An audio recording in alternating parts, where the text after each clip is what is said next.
What do the polls look like? We got USLBM and AP top 25 polls coming up. We'll discuss here on Locked On Sooners.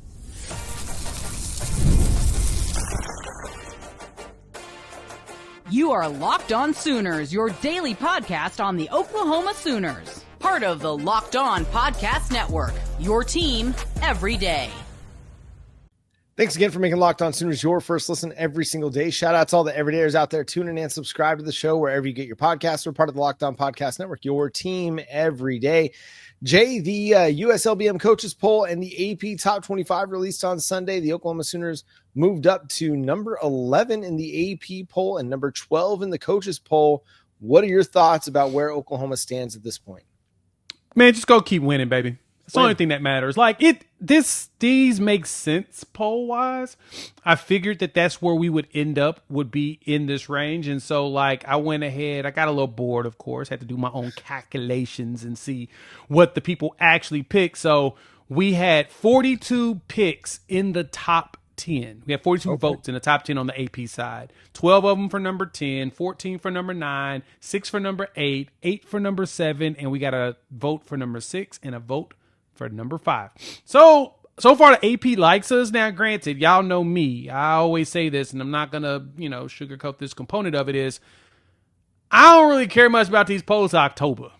Yeah. That's when I really dig in, but it makes sense for us to keep y'all, abreast to what's happening, what these numbers look like up front. And so to me, I think it's fair. The coaches, them moving us to 12 is kind of shocking because they didn't even like us to start the season. And now it feels like they're like, oh, okay, I think Oklahoma might actually be good. Yeah, I think people just remembered, Oklahoma usually is pretty good. And when they're not good, there's probably a pretty big reason for it, but they're usually pretty good. So, yeah, so Ohio State, number 1 team in the nation in both polls. In the AP, you got Penn State, LSU, Miami, and Georgia to round out the top 5. I'd probably have Georgia a little bit higher.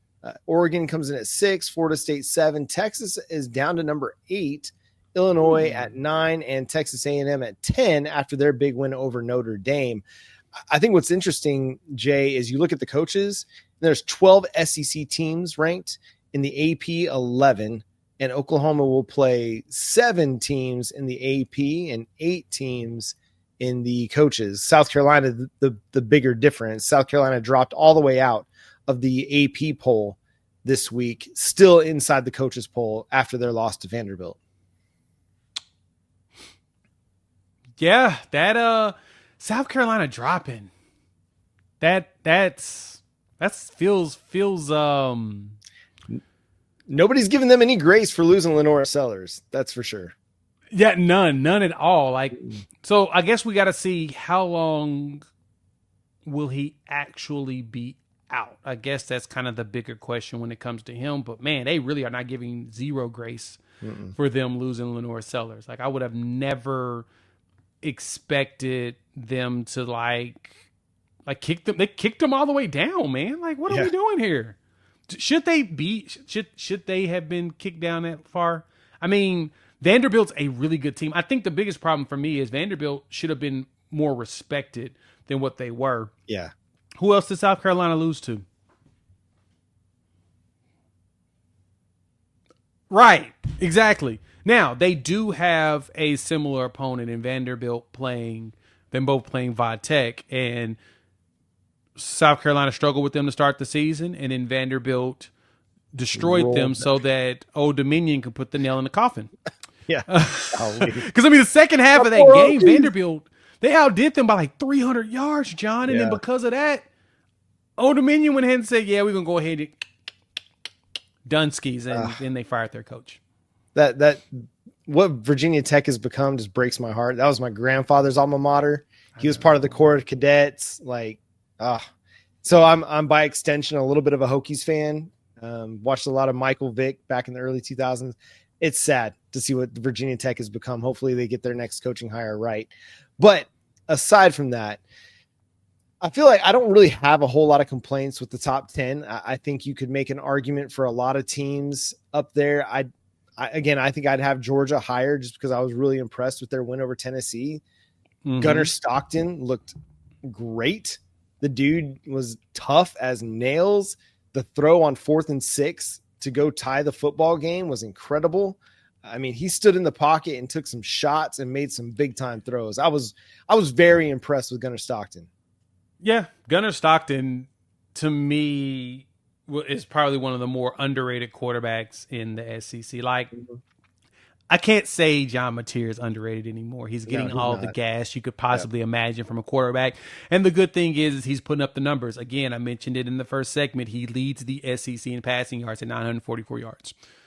Team doesn't, he does. And he's the only quarterback that's really played. Michael Hawkins, he got a little bit of cleanup work against Temple. He's still, breaking off the rust or whatnot. But yeah, John Mateer is no longer sneaking. It's between Joey Aguilar and Gunnar Stockton, and they had a shootout. Yeah. And that's literally like, wow, they really had a shootout. So now I'm ready to see. Let me ask you this question, John. Does Texas fall after this week if they put up another lackluster performance against a very weak opponent? Possibly. I have no idea what to expect from Texas anymore. I really don't. Like, I really thought that Arch would be good. He's just been kind of average. Like, he had a great game against San Jose State. Okay, but it's been otherwise not very good. Inaccuracy, lack of confidence, indecisiveness, just, I don't know, man. I don't know what to make. Is it just the team is so young around him that he doesn't have any confidence in everything around him? To me, that's shocking if that's the case. At the same time, then will he be able to get out of this funk as they get more experience as a team? I don't know that. Yeah, I would have never guessed that. Now, I guess the biggest question for me going to be is they will play they got their Florida game coming up. And both teams feel like they got broken quarterbacks. Yeah. What is that game going to look like? Is it like that game? That game looked like a college game day destination in the preseason. Now it looks like a mid-off is really what it looks like. Just two really average teams. I mean, could DJ Lagway throw another 5 interceptions against Texas? Possibly, but it could also be a 13-10 game. That's a good point. Because I don't trust Texas's offense right now to go score a bunch of points against what I think is a good Florida defense. So, man, I don't know. What are your thoughts on Auburn? Like, we're going to dig deep into Auburn throughout the week, but just like your initial thought on Auburn as we get ready for Auburn week. I saw a lot of the Jackson Arnold performance over the last couple of weeks. It looked exactly like last year. Yeah. Lack of confidence in some of the passes. Throw them up every once in a while to certain players that you can throw it up to.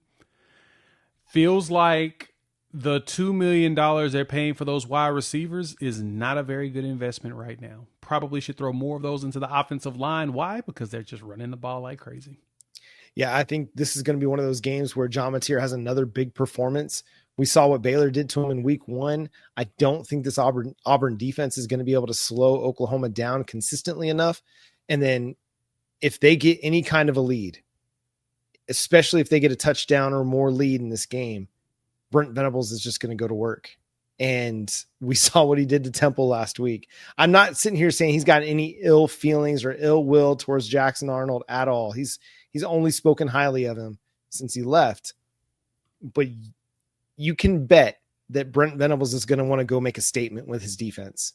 I feel like that's what this whole season is about, is making statements. And the next one is next Saturday at 2:30 Central Time in Gaylord Family Oklahoma Memorial Stadium with Oklahoma and Auburn. So I think he's going to make a big statement in that one. And that's going to do it for today's episode of Locked On Sooners. Thanks so much for tuning in, being a part of the show. Subscribe to the show wherever you get your podcasts. We're free and available on all podcast platforms and on YouTube. So hit the subscribe button, hit the notification bell over there to let you know when new episodes drop. Follow Jay at Unfair Sports. Go check out his channel, Unfair Sports, on YouTube for more college football and Oklahoma Sooners coverage. Follow me at John9Williams, and you can read my work covering the Sooners over at SoonersWire.com. The show is at Locked On Sooners on all of your favorite social media platforms: TikTok, X, Twitter, Facebook, Instagram, Threads, Pinterest. wherever you like to do your social media stuff, we are there.